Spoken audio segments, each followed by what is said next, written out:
So going back to sales throughout your career, I'm assuming you've had a lot of sales training courses. Can you summarize for maybe someone that wants to get into sales right now listening to this, basically the top highlights of what you thought was the most important and what you've learned? Yeah, I've gone through a couple of these programs, if you want to call it that, or approaches or courses. And so they have names like Challenger and Spin and other names. And so I think they all have good components. At the core of them, I found that they all have a similar, again, it's kind of like providing solutions. And what you're trying to do is get to the root of the problems that your customer may have that they want to improve on or fix. And so they take different approaches, but it's always the need behind the need. Like what that's truly what you're looking at as a salesperson. Now, what drives and motivates this person and why do they want to go this way? And how can you help them to go that way with your solution?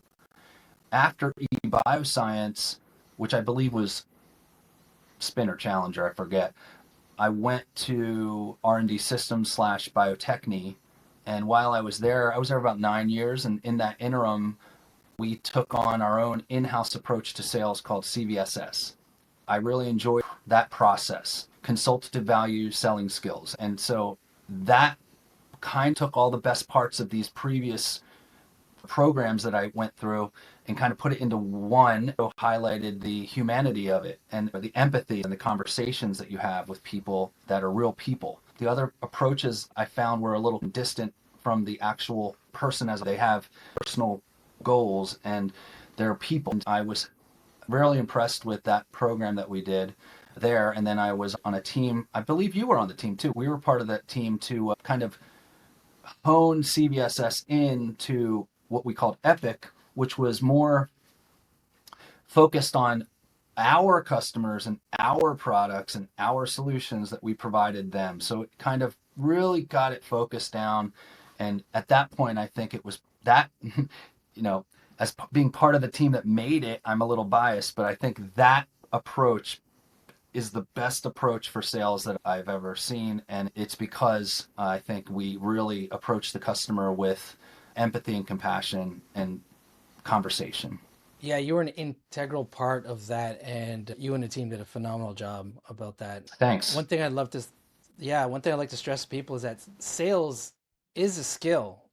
Like yourself, you naturally had that talent of empathy and wanting to please while having an analytical mindset and to do the research to please.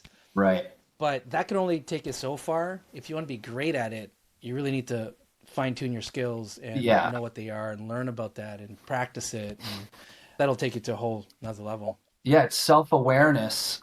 You have to be, the ego crushes people, right? And I try not to have a huge ego and admit when I can improve something and admit I didn't take the best approach or I did something wrong and learn from that, pivot and do it better next time. And so, ego can get in the way of a lot of people's success, their own success, as well as someone else succeed. Happiness, lessen your ego, increase your happiness, right? There have been these, I see a lot of people online and LinkedIn even, and in sales and in business that have this cutthroat mentality.